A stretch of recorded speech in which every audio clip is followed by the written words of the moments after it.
ও দুস্থ বুজুর্গরা, ভালোভাবে খেয়াল করেন, মরণ একদিন সকলকে পাকড়াও করবে, সকলকে একদিন ঘেরাও করবে। বাবার আগে ছেলে চলে যায়, নাতি এক দাদার আগে নাতি চলে যায়। বাবা যে হায়াত পাবে কিনা নিশ্চিত না, কিন্তু মৌতটা কিন্তু নিশ্চিত। মৌতটা কি? মরতে হবে। মায়ের পেট থেকে সন্তান পৃথিবীতে আসবে, মৃত আসতে পারে, হায়াত নাও পেতে পারে, কিন্তু মরণটা নিশ্চিত। আমি আপনি হায়াত পেয়েছি, কতদিন পাবো জানি না, তবে বাবা মরণ দে নিশ্চিত আমাদের সামনে ঘুরতেছে, ঘুরতেছে। আপনি হাঁটতেছেন, বাড়ি থেকে বের হয়েছেন, বিবি সাথে নাই, সন্তান সাথে নাই, বন্ধু বান্ধব নাও থাকতে পারে, একা হাঁটতেছেন, কিন্তু একটা জিনিস সাথে আছে, সেটা হলো মরণ। সেটা হলো কি? মরণ। মরণটা কিন্তু আপনার সাথে আছে। সৌদি আরব গেল সাথে আছে, আমেরিকা গেল সাথে আছে, বিশ্বের যে কোনো দেশে যান, বলবেন আমার মা বাপ সাথে নাই, পরিবার কেউ নাই, একা আছি, কিন্তু একটা জিনিস সাথে আছে, মরণ। একটা জিনিস সাথে আছে কি? বলতে পারবেন না আমি বাংলাদেশে আমার আজরাইল রাইখে আইছি? পারবো কি বলতে? যখন পারবো। বন্ধুরে আমার, খেয়াল করেন ভালো করে, একটা মানুষ যখন মরণের সময় হয়ে যায়, মৃত্যুর সময় যখন হয়ে যায়, লোকটা দুর্বল হয়ে যায়, দুর্বল হয়ে জমিনে শুয়ে যায় গো বাবাজি, দুর্বল হয়ে জমিনে পড়ে যায়, বিছানায় শুয়ে যায়। আমরা যখন পৃথিবীতে এসেছিলাম দুর্বল ছিলাম, দুর্বল, নিজে খেতে পারি নাই, নিজে হাঁটতে পারি নাই, মা আমাদেরকে খাওয়াইছে, মা কাপড় পরাইছে, কিন্তু মানুষের বাচ্চা হইয়া, শ্রেষ্ঠ জাতি হইয়া কিন্তু দুর্বল হিসাবে এসেছি।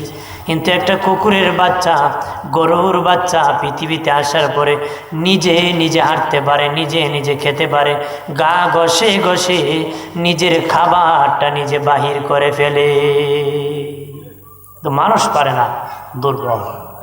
ওই মানুষ যখন সবল হতে থাকে, মানুষের শক্তি বাড়তে বাড়তে কথা বলতে পারতো না। আল্লাহ বলেন খালাকাল ইনসান আল্লামাহুল বায়ান। আল্লাহকে তুই কথা বলতে পারতে না, আমি আল্লাহ মানুষ বানাইছি, যেই দেশে পাঠাইছি সেই দেশের ভাষা শিক্ষার জ্ঞান আমি আল্লাহ দান করছি। আছে নাকি বাংলাদেশে যে বাপে বাংলা পড়ায়, ছেলে ইংরেজিতে কয়, বেটা বাংলা পড়তে পারে না, এমন কেউ আছে নাকি? আল্লাহকে যেটা শিখবে, যেই দেশে পাঠাবো, যেটা চেষ্টা করবো, সেই ভাষা শিক্ষার জ্ঞান আমি দান করে দিয়েছি। আরো জোরে বলে।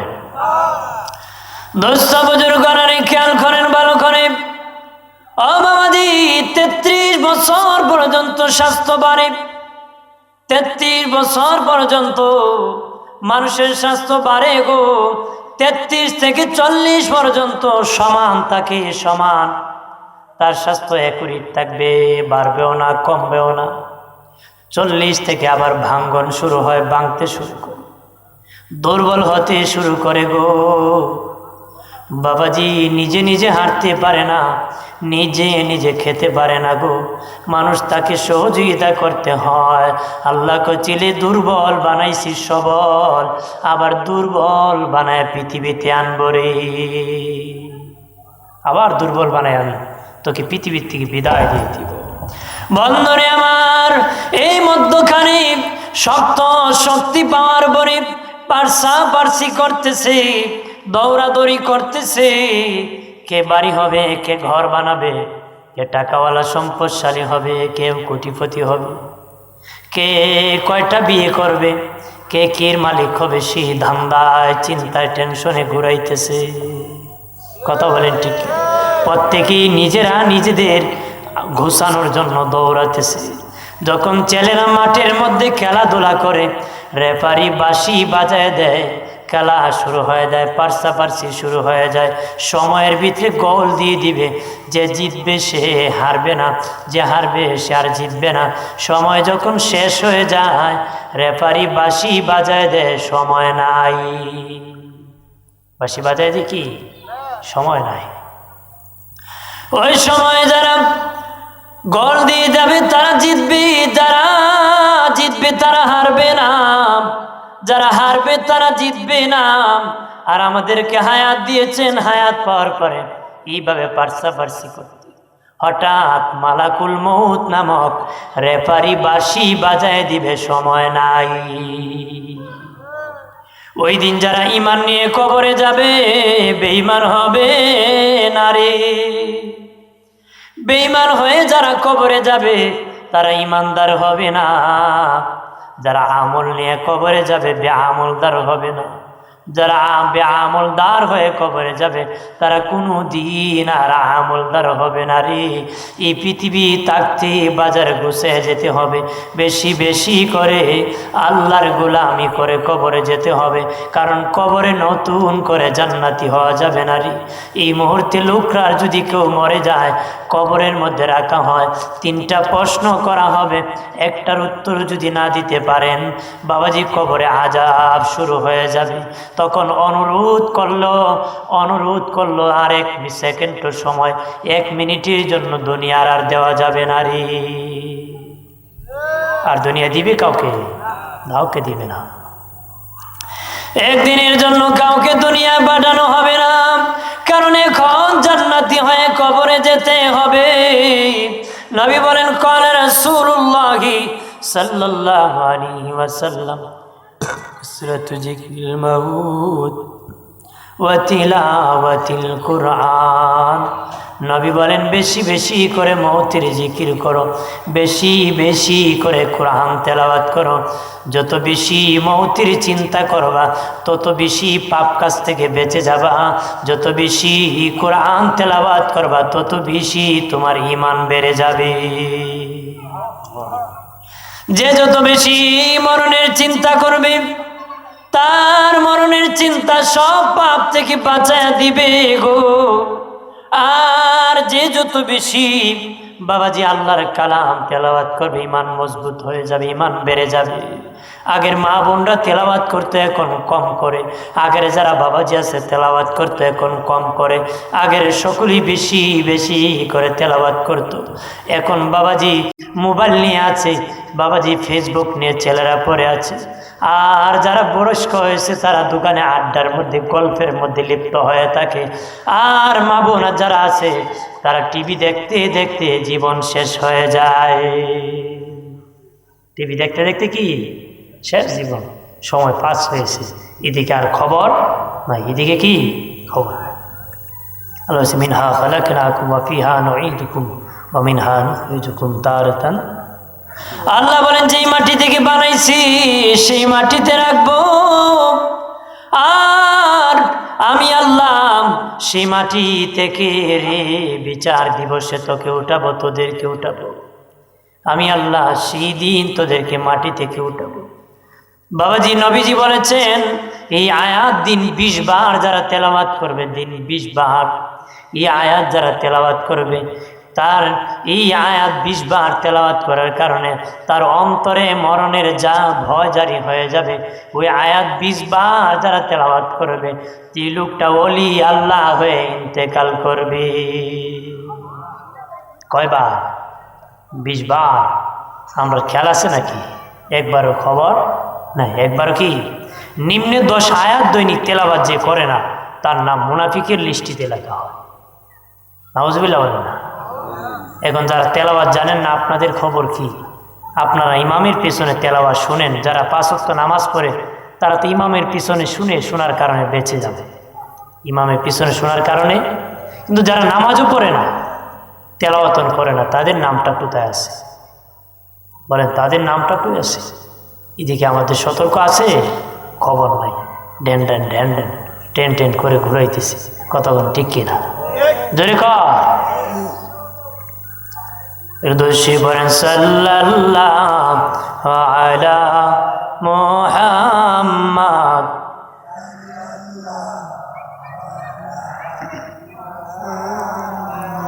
সাল্লাল্লাহু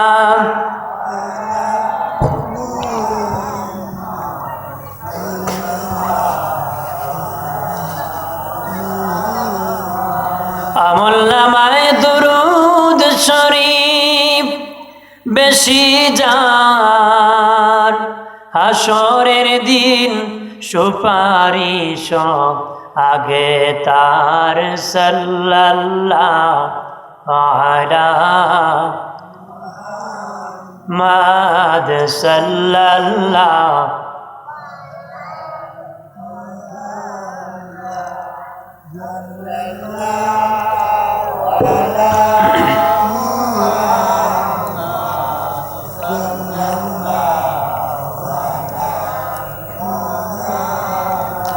আমার প্রাণের দুস্থ বুজুর্গরা খেয়াল করেন ভালো করে, ওই মরণের সময় যখন হয়ে যাবে, মালাকুল মউত হাজির হয়ে যাবে গো।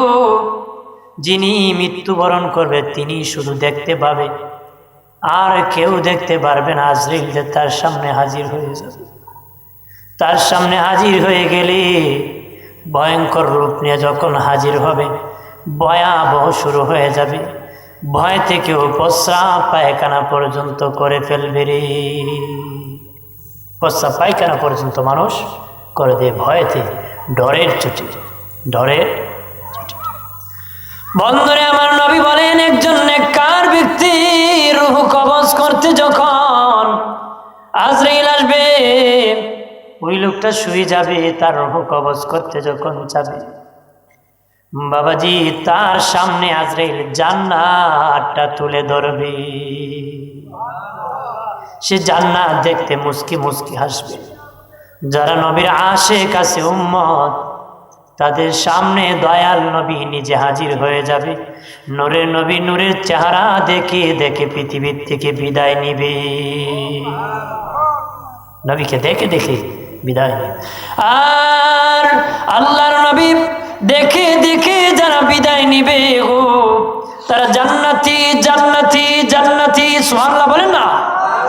ও বাবাজি, রূহ যখন কবজ হয়ে যাবে গো, রূহ লইয়া মালাকুল মউত প্রথম আসমানের দরজার মধ্যে চলে যাবে।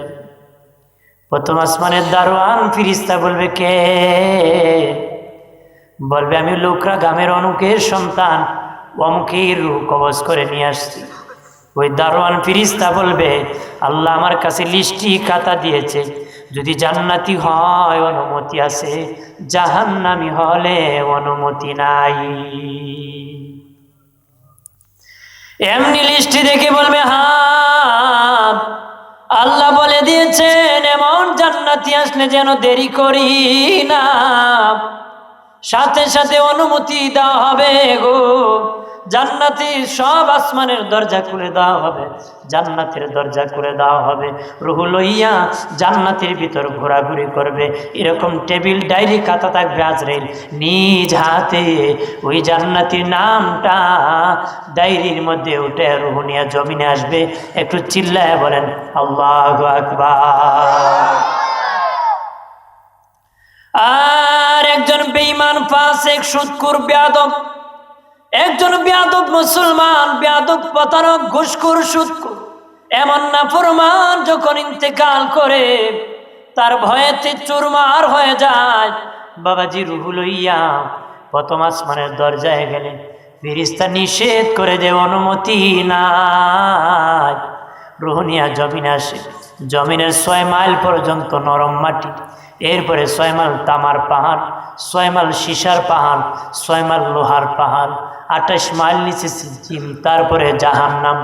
ওই জাহান্নামের দরজা খুলে যাবে। রূহ লইয়া জাহান্নামের ভিতর ঢুকে যাবে। রূহ জাহান্নাম ঘুরবে। রূহ নিয়া ফেরেশতা আবার জমিনে এসে যাবে। আসিয়া দেখে কেউ বাঁশ কাটতে গেছে, কেউ কবর খনন করতেছে, কেউ পানি গরম করতেছে, কেউ কাফন কিনতে আনতে গেছে। বাবাজি কেউ চিৎকার করে কান্নাকাটি করতেছে, কান্নাকাটি করতেছে। আল্লাহর নবী বলেন, বাবা সাহাবীরাম, জান্নাতি মানুষের কয়েকটা সিমটম বলে দিই রে। ইন্তেকালের পরে জান্নাতি তোমরা চিনতে পাবা।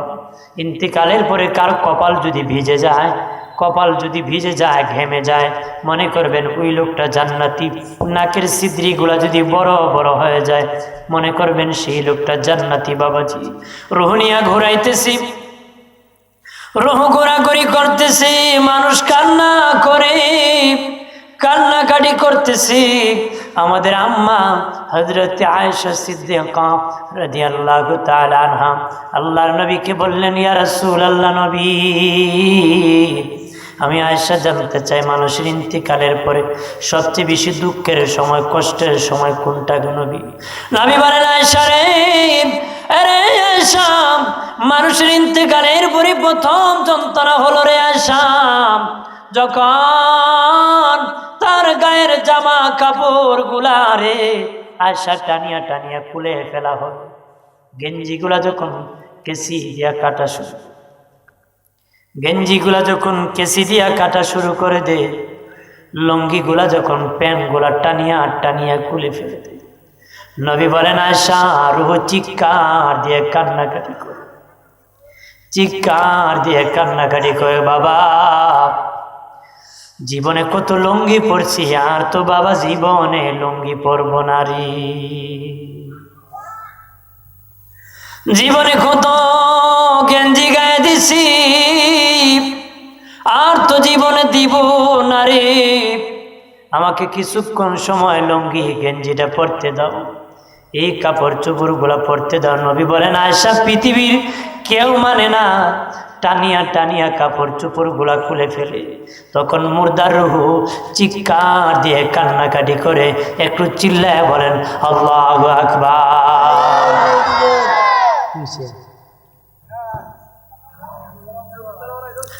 বন্ধুরে আমার, খেয়াল করেন ভালো করে, 2 নম্বর যন্ত্রণা নবী বলেন, রে আয়েশা, যখন ইন্তেকালের পরে উঁচু জায়গার থেকে নিচু জায়গার মধ্যে লাশটা নামায়া দেওয়া হয়, উঁচু জায়গা থেকে খাটের মধ্যে বাবা মা মরে গেছে, কিন্তু অনেকে আছে সাথে সাথে ঢালাইয়ের মধ্যে নামায়া দেয়। হযরত ওমর ফারুক বলেন, পৃথিবীর মানুষ রে, তোর মা মরে যাক, বাপ মরে যাক, নিচু জায়গার মধ্যে নামায়া দিস না রে, একটু উঁচু জায়গার মধ্যে লাশটা রাখিস।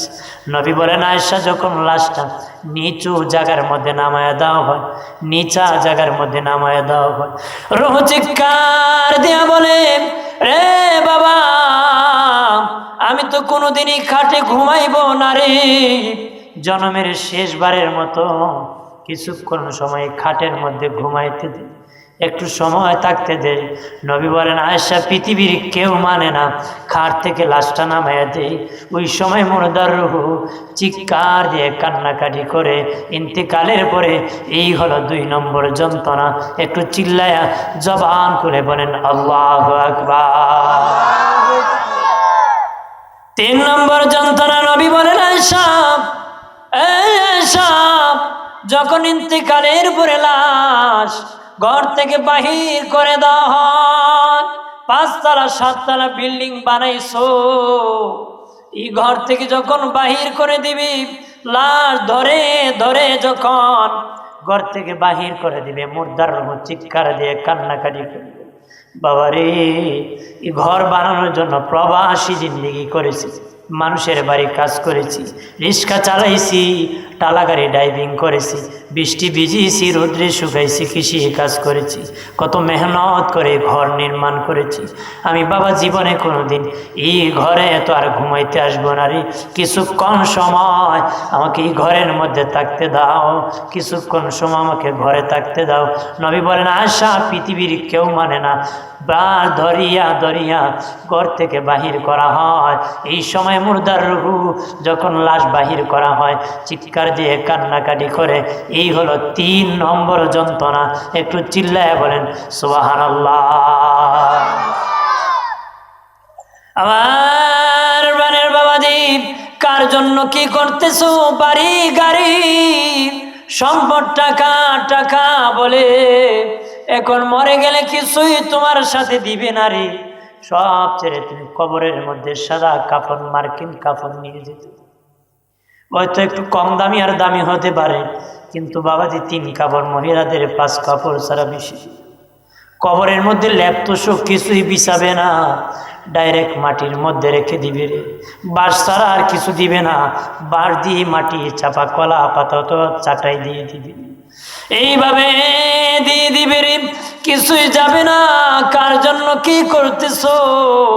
গত করোনার সময় দেখেছো, বাবার লাশ দেখে মেয়ে ফালাইছে, মেয়ের লাশ দেখে বাবা ফালাইছে।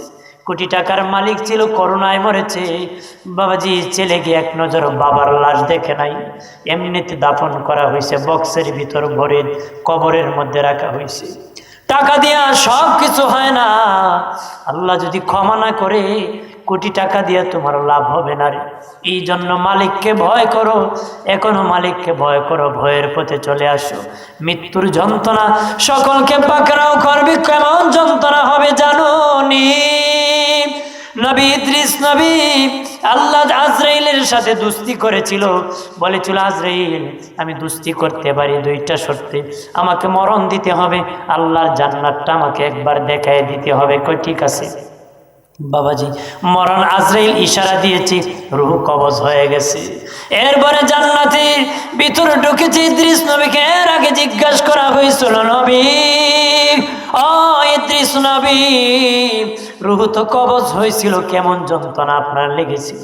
ইদ্রিস নবীকে একটা জিন্দা মানুষ, একটা জীবন্ত ছাগলকে যদি উল্টা লটকাইয়া জিন্দা রাখিয়া চামড়া টানিয়া, জীবন্ত যুবককে যদি উল্টা লটকাইয়া জীবন্ত, তাকে পা থেকে নিচের দিকে চামড়া টানা হলে তার যে যত যন্ত্রণা হয়, এর চেয়ে আমি পয়গাম্বর হয় এর চেয়ে বেশি যন্ত্রণা অনুভব করছি।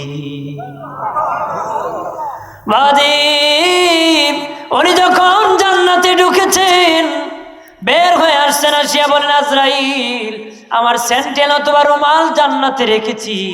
উনি ঢুকছেন আনার জন্য, আর তো জান্নাত থেকে বাহির হয় না। আজরাইল ডাকতেছি, ইদ্রিস নবী বাহির হও, ইদ্রিস নবী বাহির হয় না। কেন বাহির হতেছে না?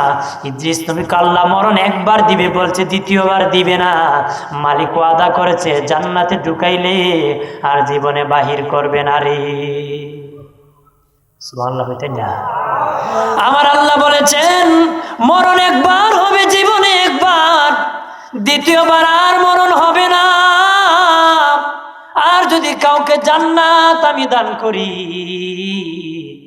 আমি এমন ধনী কোনদিন তার জান্নাত থেকে বিতাড়িত করব না রে। ইদ্রিস নবীকে আমার মরণ হয়েছে, আমি তো আর মরণ হবে না রে, আমি জান্নাতে ঢুকছি, আল্লাহ নিজেই কইছে জান্নাত থেকে আর বাহির করবে না রে। আল্লাহ বলেন হে আজরাইল আমার ইদ্রিসকে জানিয়ে দাও তার মরণ হয়ে গেছে, তার গোসল লাগবে না, কাফন লাগবে না, জানাজা লাগবে না, কবর লাগবে না রে। আমি আল্লাহ আমার ইদ্রিস নবীকে ডাইরেক্ট জান্নাত দান করছি। আরো জোরে বলে। আবার প্রাণের দুস্থ বুজুর্গরা খেয়াল করেন ভালো করিয়া, ও বাবাজি, সাদ ইবনে মুআজ রাদিয়াল্লাহু তাআলা আনহু ইন্তেকালের পরে আসমানের ফেরেশতারা পর্যন্ত কান্নাকাটি করছে। জানাজা পড়ার পরে লাশ যখন নিয়ে যেতেছে, নবীজি বুড়ি আঙ্গুলের মধ্যে ভর করে করে নবী হাঁটতেছেন, উকি দিয়া নবী হাঁটতেছেন। সাহাবীরা বলে ইয়া রাসূলুল্লাহ পা কি কোনো সমস্যা হচ্ছে নাকি নবী, পা মুবারকে? নবী বলে না না রে বাবা সাহাবীরা, তোমরা দেখো না, আমি নবী দেখতেছি। আমার সাদ ইবনে মুআজের জানাজার মধ্যে অসংখ্য ফেরেশতা শরীক হইছে রে। রে বাবা সাহাবীরা, আমার সাদ ইবনে মুআজের জানাজার নামাজে এত ফেরেশতা নাজিল হইছে, পা রাখার জায়গা নাই রে। এই জন্য আমি নবী উকি দিয়া হাঁটতেছি। কবর খননের পরে কবরের চাপা, মাটি চাপা দিয়ে যখন নবী দাঁড়াইছেন, হাও মাও করে নবী চিৎকার দিয়ে কান্নাকাটি করতেছে। সাহাবীরা বলে ইয়া রাসূলুল্লাহ, ও দিনের নবী, যে সাদ ইবনে মুআজের জানাজায় ফেরেশতা নাজিল হইছে গো নবী, ওই সাহাবীর ইন্তেকালের পরে কেন, দাফনের পরে কেন কান্নাকাটি করতেছে? নবী বলেন বাবা সাহাবী, আমার সাদ ইবনে মুআজকে যখন কবরে রাখলাম, দেখলাম কবরের মাটি তাকে চাপা দেওয়া শুরু করছে। তখন আমি আল্লাহর দরবারে কান্না কাটি শুরু করছি। আমার সাদ ইবনে মুআযের কবরটা আমার আল্লাহ জান্নাতের বাগান বানাই দিছে। যে সাহাবীর ইন্তেকালের সময় ফেরেশতা এসেছে, ওই সাহাবীকে যদি কবরের মাটি আক্রমণ করতে চায়, বাবা আমাদের কেমন অবস্থা হবে, আমাদের কেমন অবস্থা হবে, প্রস্তুতি গ্রহণ করতে হবে।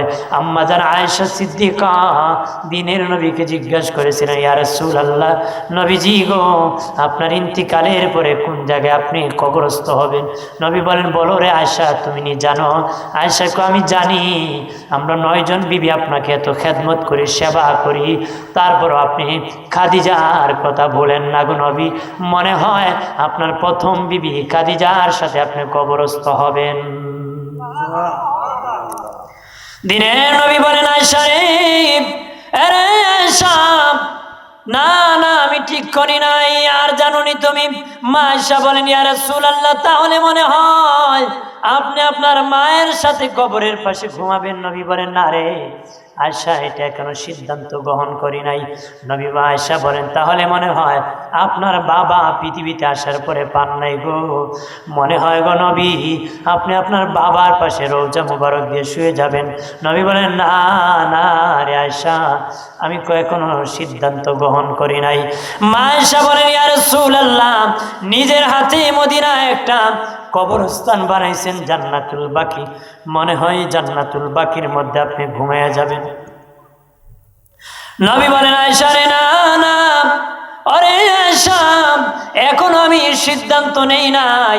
আম্মা জান আয়েশা বলেন, তাহলে কোথায় ঘুমাবেন? নবী বলেন, আয়েশা রে, আমি রাসূলুল্লাহ যদি তোমার হুজরায় ঘুমাইতে চাই, তুমি অনুমতি দিবানি? আয়েশা কয়ে, এর চেয়ে ভাগ্যবান কে হতে পারে গো নবী, যে নবী আমার হুজরায় ঘুমাবে? আমি আয়েশার মতন ভাগ্যবান আর নারী কেউ হতে পারে না গো। আমি তো অনেক খুশি আপনি আমার হুজরায় ঘুমাবেন। আল্লাহু আকবার বলেন, আরো জোরে বলে। আম্মা জান আয়েশা বলেন, ইয়া রাসূলুল্লাহ, নবীজি, ওগো দিনের নবী, তাহলে আপনার কবরের পাশে কার কবর হবে? আপনার রওজা মুবারকের পাশে গো নবী, কার রওজা হবে গো? নবী বলেন, আয়েশা রে, তোমার বাবা আবু বকর সিদ্দিকের রওজা হবে রে। আম্মা জান আয়েশা বলেন, তার পাশে কার রওজা হবে? নবী বলেন, ওমর ফারুক। আয়েশা রে, তোমার বাবার পাশে তুমি আয়েশা সিদ্দিকার কবর হবে।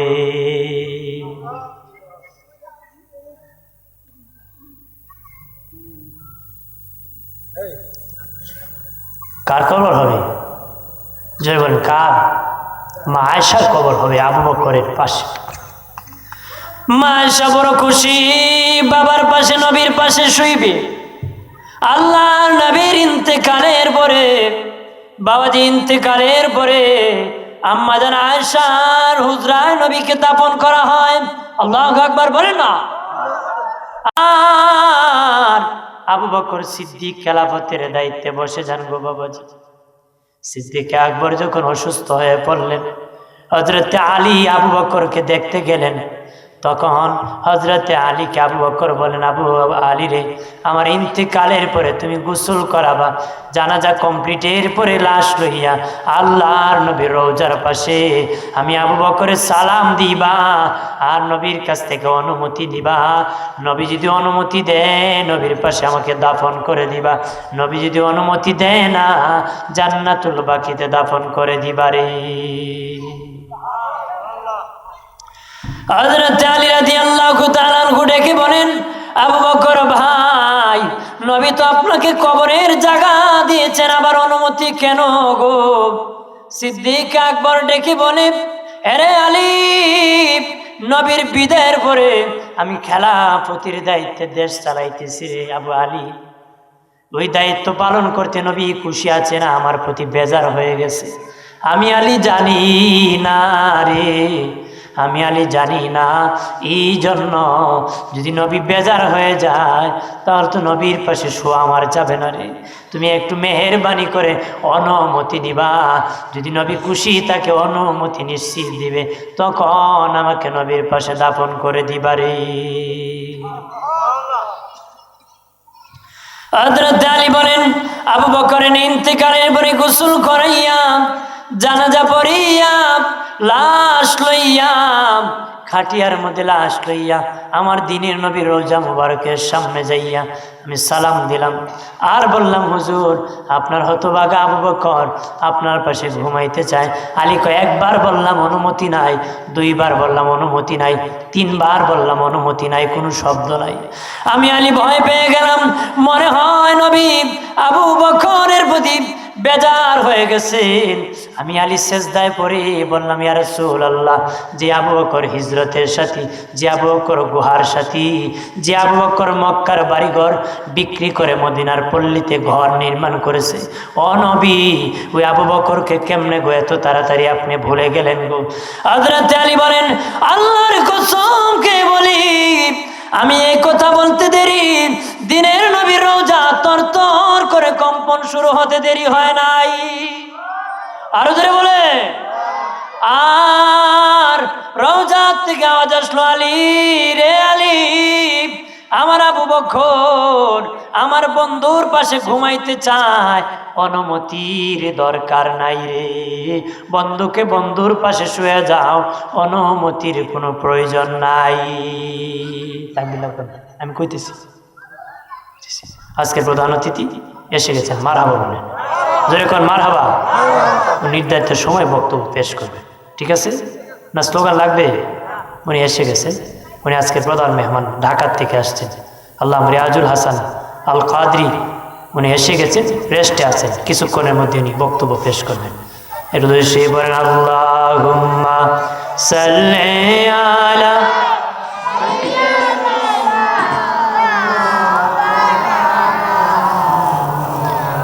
আলা আলি।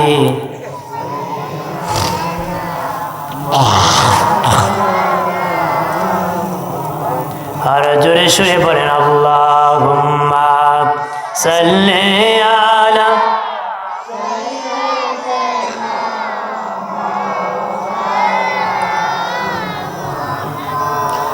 আলা আলি।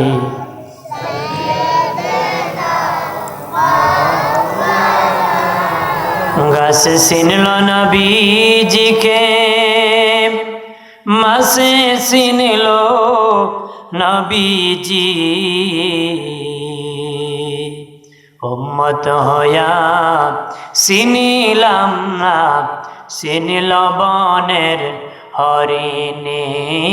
আল্লাহুম্মা সাল্লি আলা, মারহাবা।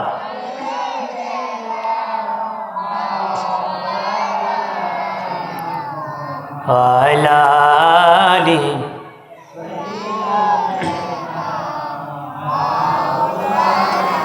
আমার প্রাণের দুস্থ বুজুর্গরা, সিদ্দিক আকবরকে দাফন করা হয় আল্লাহর নবীর রওজা মুবারকের পাশে। আর তখন খেলাফতের দায়িত্বে বসে হযরতে ওমর ফারুক রাদিয়াল্লাহু তাআলা আনহু। উনি যখন বিদায় হয়ে যাবেন, অসুস্থ হয়ে পড়লেন, ওনার ছেলে আব্দুল্লাহ ইবনে ওমরকে ডেকে বলেন, বাবা আব্দুল্লাহ, ইসলামের প্রথম খলিফা নবীর পাশে ঘুমাইছেন, আমি তো ওই খলিফার পাশে ঘুমানোর কথা রে, কিন্তু কবরের জায়গা নাই। নবী আয়েশা সিদ্দিকাকে আবু বকরের পাশে কবরের জায়গা দিয়েছেন রে। রে বাবা আব্দুল্লাহ, আম্মা জান আয়েশার দরবারে যদি যাইতাম, আমি উমরের সালাম খানি দিতাম আর বলে দিতাম, আমার বাবা ওমর ফারুক আপনার বাবা আবু বকরের পাশে ঘুমাইতে চায়, নবী আপনাকে কবরের জায়গাটা দিয়ে দিয়েছেন, আপনি যদি মেহেরবানি করে আমার বাবা ওমর ফারুককে দান করে দিতেন, নবীর পাশে আপনার বাবার পাশে আমার বাবা ঘুমাইতে চায়। এমনি আব্দুল্লাহ ইবনে ওমর আম্মা জান আয়েশার হুজরায় যায় বললেন, সালাম দিয়া বলেন, আমার বাবা ওমর ফারুক আপনাকে সালাম দিয়েছেন আর বলেছেন, আপনি যদি অনুমতি দিতেন, নবী যে আপনাকে রওজার জায়গা দিয়েছেন, ওই জায়গাটা যদি আমার বাবাকে দিতেন, আমার বাবা নবীর পাশে আর আবু বকর সিদ্দিক আকবরের পাশে ঘুমায় যেতেন। মা আয়েশা চোখের পানি ছেড়ে মনে মনে কর, দুনিয়ার সব দেওয়া যায়, নবীর পাশে কবরের জায়গা তো দেওয়া যায় না। তবে আমি যদি না দিই আমার বাবা হয়তো রাগ করে যেতে পারে। আমার বন্ধু ওমর আমার পাশে ঘুমাইতে চাইল রে মা, তুমি অনুমতি দিলা না।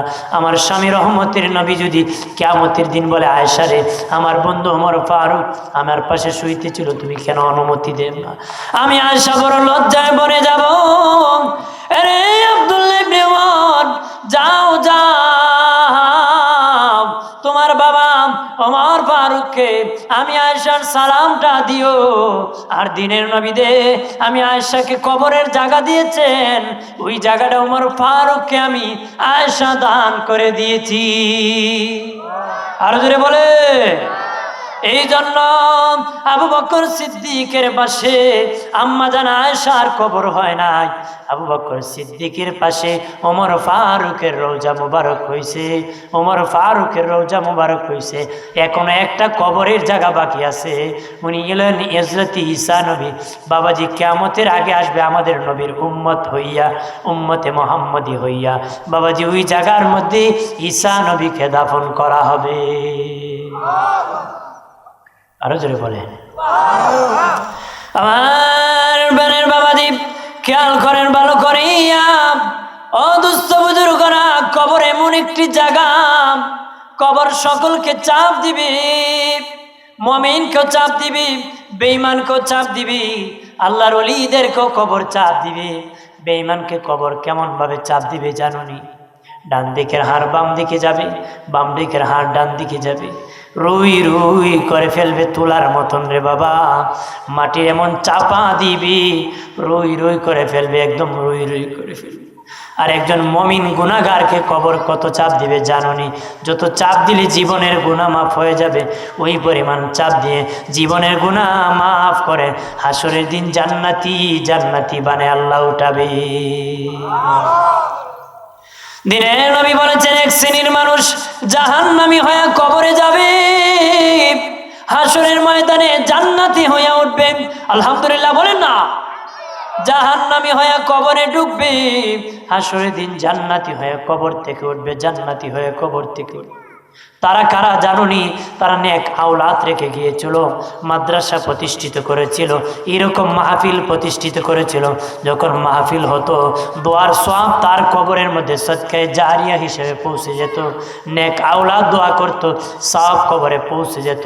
পৌঁছে যাওয়ার কারণে আমল নামায় সওয়াব যেতে যেতে এত বেড়ে যাবে, গুনাহ কমে যাবে, সওয়াব বেড়ে যাবে।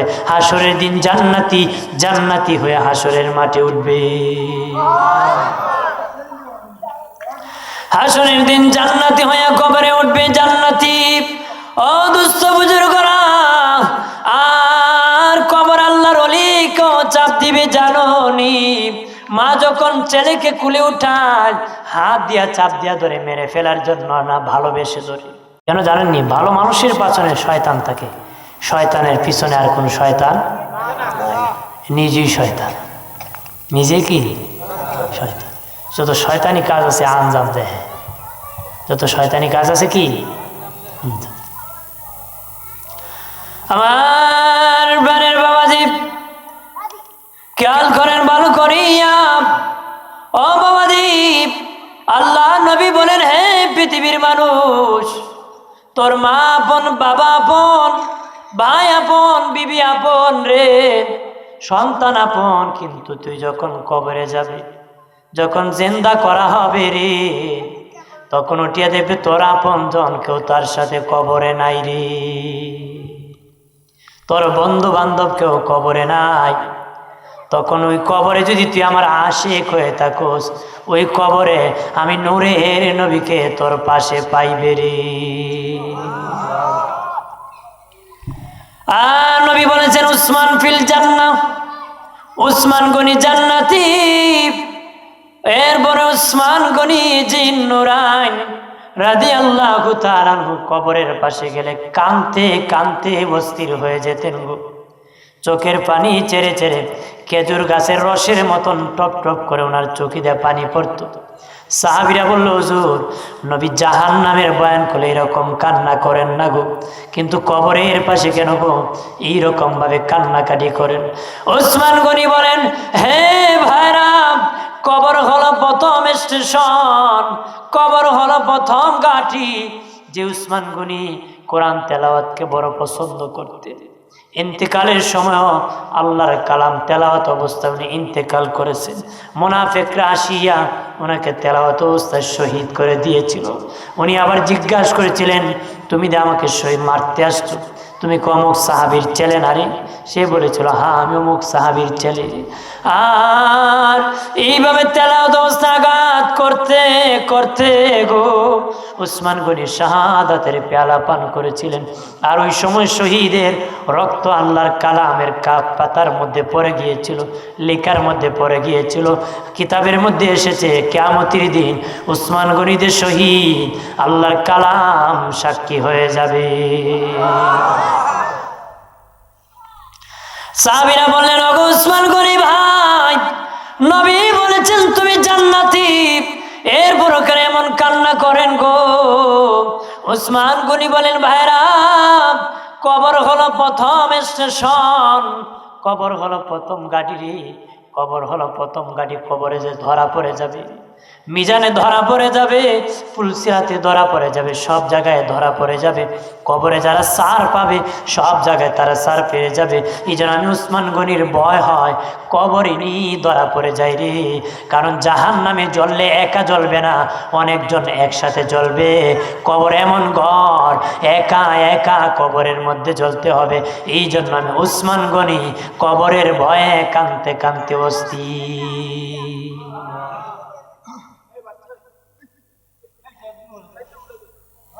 এই জন্য আমি উসমান গনি কবরের ভয়ে কান্নাকাটি করি। আজকে কবরের পাশে অনেক বন্ডরা জুয়া খেলে, কথা হয় না? অনেক সিটাররা মদ খায়, জুয়া মারে, কবরের পাশে বসে বসে মারে। কয় কেন মারে? কয় কেন পুলিশ আসবে নাকি? পুলিশ যেত না, নিরাপত্তা জায়গা। ওরে নাফরমান, তুই জানোস না তোর বাবার শেষ ঠিকানা ওই কবর? তোর শেষ ঠিকানা ওই কবর। ওই কবর দেখলে তো তুই কাঁদতে কাঁদতে বেহুশ হয়ে যাওয়ার কথা রে। কেমনে রে এত বড় নাফরমান হইলে কবরের পাশে যে আযাব করতেছ? অনেক এলাকায় আমি শুনেছি সকলে মিলে যদি বড় কবরস্থান হয়, যারা কবরের পাশের জমিদার হয় তারা জমি কাটতে কাটতে কবরস্থানের জায়গা তার জমিতে ঢুকায় দেয়। অনেক এরকম জুলমুত করে আসেনি? তুমি কবরের জায়গা কমাইতো না, তোমার কবরকে সংকীর্ণ করতেছ।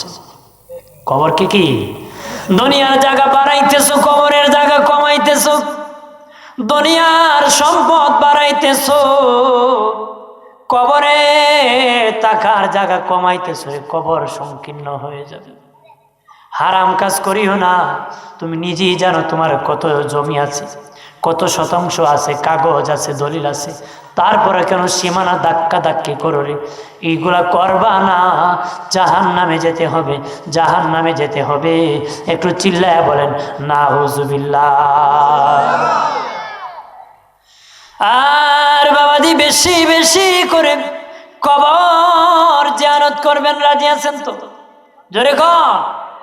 সন্তানকে হাতে ধরে ধরে আপনার বাবা মার কবরের পাশে দাঁড়াইবেন, সূরা ফাতিহা পড়বেন, সূরা ইখলাস পড়বেন, দুরূদ শরীফ পড়ে দোয়া করবেন।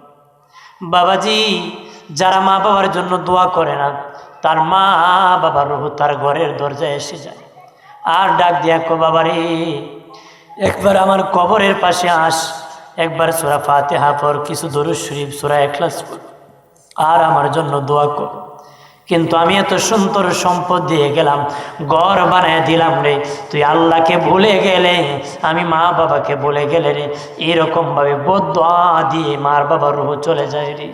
এই জন্য বেশি বেশি করে কবর জিয়ারত করবা। আজকে জিয়ারতের বিরোধিতা করা হয়, কবর জিয়ারত করতে রাজি না রে। কথা হয় না? জোরে কর। কবর জিয়ারত করতে রাজি না। আর আমরা সুন্নিরা কি করে জানুনি? ইমাম রাখতে খবর রাখি না, এটা ওয়াহাবি না সুন্নি। আসিয়া বলে আমি কিয়াম করি। কিয়াম করলেই মনে করে সুন্নি, মূলত এটা ধান্দাবাজির জন্য কিয়াম করে, নবীর ভালোবাসায় করে না রে। এই জন্য কয় 1 আনা দিলে হবে না, 2 আনা দিলে লব না, 3 আনা দিলে মন্দ কি, 4 আনা দিলে ইয়া নবী। টাকা দিলে আমি জানি অনেক ওয়াহাবি 500 টাকা পেলে দাঁড়ায় দাঁড়ায় কিয়াম করে। আমার শাস্তাগঞ্জি কওমি মাদ্রাসার শিক্ষক টাকা দিয়েছে, কবর জিয়ারত করছে, জানাজার পরে দোয়া করছে, দাঁড়ায় কিয়ামও করছে। টাকা পাইলে সব জায়েজ, টাকা না পাইলে সব আরাম, আর টাকা পাইলে সব আরাম। কথা না, ইমাম রাখতে সাবধানে রাখবেন, খবর নেবেন বাড়ি কই কই পড়ছে, মার্ডার করে আইছে না কোন করে আইছে, না ধর্ষণ মামলায় ভাগিয়ে আসিয়া ইমামতি নিয়েছে। এইরকম ইমাম দিলে গ্রামের ইজ্জত নষ্ট করবে, মসজিদের ইজ্জত নষ্ট করবে, শেষ মুহূর্তে তোমার ইমান খেয়ে জাহান্নামে পৌঁছায় দিবে। বাবাজি সাবধান, যাকে ইমাম মানবেন সে একুরেট হতে হবে, ভালো মানুষ হতে হবে। খোঁজ খবর নিয়া তার পিছনে একতাদা করবেন। কোনো ভণ্ড মুনাফিকের পাছনে নামাজ পড়ে লাভ হবে না রে। আমার বানের বাবাজি খেয়াল করেন, ভালো করে ও দুস্থ বুজুর্গরা, বেশি বেশি করে কবর জিয়ারত করবারে, বেশি বেশি করে কবর জিয়ারত করবা। প্রত্যেক দিবাগত রাত্রি, রবিবার দিবাগত রাত্রি জিয়ারত করা সুন্নত, বৃহস্পতিবার দিবাগত রাত্রি জিয়ারত করা সুন্নত, জুমার দিন জিয়ারত করা সুন্নত, 2 ঈদের দিন জিয়ারত করা সুন্নত। বাবাজি লাইলাতুল কদরে জিয়ারত করা সুন্নত, লাইলাতুল বরাতে জিয়ারত করা সুন্নত। ও বাবাজি মাইয়িতকে দাফনের পরে জিয়ারত করা সুন্নত। বাকি যে কোনো সময় যে কোনো দিন কবর জিয়ারত করা জায়েজ। নবী বলেন বেশি বেশি করে তোমরা মাইয়িতের কবর জিয়ারত করবা, করলে কি হবে জানোনি? তোমাদের মুর্দারও লাভ হবে, জিন্দারও লাভ হবে। তোর মা বাবার জন্য যখন চোখের পানি ছেড়ে গুনাহ ক্ষমা চাবে, আল্লাহ খুশি হইয়া তোমার মা বাবাকেও ক্ষমা করে দিবে, তোর জীবনের গুনাহগুলি আল্লাহ মাফ করে দিবে। আল্লাহ নবীর সাহাবী হযরত আবু যার গিফারি রাদিয়াল্লাহু তাআলা আনহু বলেন, আল্লাহ নবীর সাথে জান্নাতুল বাকিতে আমি আবু যার কবর জিয়ারতে গেলাম। নবীর সাথে জিয়ারতে 2 হাত বাড়ায় নবী জিয়ারত শুরু করলেন। চোখের পানি চেড়ে চেড়ে বিনায়া বিনায়া নবী কান্না শুরু করলেন। কানতে কানতে নবী 2 হাত আকাশের দিকে এইভাবে বাড়াই দিয়েছেন।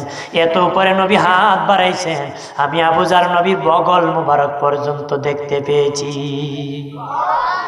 আমি আবু যার গিফারি নবীর বগল মুবারক পর্যন্ত দেখতে পেয়েছি। আর আমি জান্নাতুল বাকিতে কবরস্থানে তাকায় দেখলাম একটা ভাঙ্গা কবর নি দেখা যায়। একটা ভাঙ্গা কবর যদি পাইতাম, আমি আবু যার গিফারি ওই ভাঙ্গা কবরে ঢুকে যেতাম। ভাঙ্গা কবরে ঢুকলে নবীর দোয়া আমি আবু যারের ব্যাপারে নসিব হয়ে যেত। কারণ দিনের নবী এমন কান্না করে কবরের পাশে দোয়া করেছেন, জান্নাতুল বাকির সবাই জান্নাতি হয়ে গেছে। আরো জোরে বলে। এই জন্য বেশি বেশি করে জিয়ারত করবাম। জিয়ারত করা নবীর সুন্নত। কোনো প্রতারকের কথা শুনে জিয়ারত বন্ধ করবেন না। আমি এক জায়গায় দিয়েছিলাম দাওয়াত খেতে বাবাজি, ওই মসজিদের মধ্যে দাওয়াত খেতে গেলাম। তারা জিজ্ঞাসা করলো, হুজুর কবর জিয়ারতের আগে নাকি হাদিয়া দেওয়া লাগে, কবর জিয়ারতের পরে নাকি হাদিয়া জায়েজ নারী কিনা? হুজুর হইল ওই ইসলাম আর কা, অর্থাৎ হাদিয়াও ছাড়তো না, ফতোয়াও ছাড়তো নারী। কতক্ষণ ঠিক কিনা? সিন্নিও খাইতো, ফতোয়া ঠিক রাখতো। সে আইন জারি করছে, মসজিদে কইছে আমার যারা হাদিয়া দিবেন কবর জিয়ারতের আগে দিয়ে দিবেন, কবর জিয়ারতের পরে টাকা নেওয়া জায়েজ নারী। আমি কইছি জায়েজ না, যেই ফতোয়া সে বলেছে সেটা আগেও না জায়েজ, পরেও না জায়েজ। কথা হয় না? এ খাওয়ালে পলিসি করছে, সিটিং বাস, ধোকাবাস। কথা বলেন ঠিক কিনা? কবর জিয়ারত করছে আমার হাদিয়া দিতে হবো, এটা এমন কথা না। হাদিয়া যিনি দিবে ওনার ইচ্ছা, উনি কি করবে সুন্নত হিসেবে হাদিয়া দিতে পারে, তাই আমাকে আগে দিয়ে দিবে। হে বলে দেশ প্রতারক তো কি প্রতারণা করে। বন্ধনে আমার খেয়াল করেন ভালো করে। আর আমরা সব খুব কঠিন, ইমামকে হাদিয়া দিতে বড় কঠিন। বিয়ের মধ্যে 10 লাখ 20 লাখ টাকা খরচ করে ফেলে বাবাজি, 10 লাখ টাকা কাবিন দেয় বাবাজি, 12-14 হাজার পর্যন্ত ফিস দিয়ে দেয়। কিন্তু যে ইমাম সাহেব জোড়া লাগাই দিছে, জামাইয়ার বউ বিয়া করাই দিল, ইমামরে যখন হাদিয়া দিবে পকেটে টাডা ভরে যায়। ইবেলা পকেটে টাটা করে যাবে, ইবেলা হ্যাঁ হুজুর 20 হয়েছে না 200 টাকা ধরে কথা হয় না। অথচ 10 লক্ষ টাকা খরচ করছে, বা 10 লাখ কাবিন দিয়ে ফিস 15,000 দিয়েছে, লাখ লাখ টাকা করছে। যে বেটা জোড়া লাগাই দিল এ বেটার জন্য টাটা। বন্ধনে আমার খেয়াল করেন ভালো করে, অদুস্থ বুজুর্গরাম সাবধান, বেশি বেশি করে মরতের চিন্তা করো, আর বেশি বেশি করে এই যে আরো চালু করে যাবেন। তুমি যদি তোমার সন্তানকে যে আরো শিক্ষা দিতে পারো রে, তুমি মরে গেলে তোমার সন্তান জিয়ারত ভুলে যাবে না রে, ভুলে যাবে না, ভুলে যাবে না, কিছুই সঙ্গে যাবে না। শূন্য হাতে বাড়ি থেকে যেতে হবে, খালি হাতে কবরে যেতে হবে। নেকি যদি তাকে আল্লাহ বলে আল্লাহকুমুত তাকাসুর, হে দুনিয়ার মানুষ মশগুল হয়ে থাকলে কাসরাতুল মাল, দুনিয়ার সম্পদ, টাকা টাকা টাকা টাকা, 1 কোটি 2 কোটি 3 কোটি, 1 বাড়ি 2 বাড়ি 3 বাড়ি, 1 কের 2 কের 9 কের 7 কের 15 কের বানাইছি। পরিণামে পাসরা পাসরি করতে করতে জুরতুমুল মাকাবির, হঠাৎ করে মালাকুল মউত এসে যাবে। এসে যাওয়ায় কি হবে জানোনি? জুরতুমুল মাকাবির, কবরের সাথে তোমার সাক্ষাৎ হয়ে যাবে। আর তুমি কবরে যায় বলবে ও মালিক আল্লাহ, চিৎকার দেয়া বলেন আল্লাহ, আর জবান খুলে বলেন আল্লাহ, আর আওয়াজ করে বলেন ইয়া রাসূল আল্লাহ। ডেকে বলবে মালিক ও মালিক আল্লাহ গো, আমি জানতাম না হঠাৎ করে মরে যাব, আমি জানতাম না হঠাৎ করে স্ট্রোক করে মরে যাব, আমি জানতাম না হঠাৎ করে গ্যাসের বোতল বাস্টে হয়ে মরে যাব, আমি জানতাম না শত্রুর হাতে মরে যাব, আমি জানতাম না এইভাবে হঠাৎ মরে যাব। আমি যদি জানতাম গো তওবা করে আসতাম, আমল করে আসতাম, ইবাদত করে আসতাম। আল্লাহকে তোরা জানোস না কখন মরে যাবে, এই জন্য কবরে যায় আফসোস করবে রে। আমি আল্লাহ এই জন্য বারবার তোদেরকে সতর্ক করেছি। বারবার কি করেছি? ওই 2টা বাচ্চা দৌড়তেছে, এদেরকে ধরেন। আমার প্রাণের বাবাজি খেয়াল করেন ভালো করিয়া, ও দুস্থ বুজুর্গরা, এই ময়দান, এই পৃথিবী ক্ষণস্থায়ী, আখিরাত হলো চিরস্থায়ী। আপনি মনে করবেন আমরা এই পৃথিবীতে এসেছি, শেষ হয়ে গেছি না, আরো বাকি আছে। আমরা এইখান থেকে শুরু না, আমাদের অস্তিত্ব আরো আগ থেকে শুরু। এইখানে এই দুনিয়া, এরপরে কবরে যাব, তারপরে হাসরে উঠব, হাসর থেকে বিচার হয়ে হয়তো জান্নাতে নতুবা জাহান্নামে, নতুবা জান্নাতে অথবা জাহান্নামে যাবে। তাহলে এই দুনিয়াটা ক্ষণস্থায়ী, আখিরাত হলো কি চিরস্থায়ী। আখিরাত কি? আমার কথা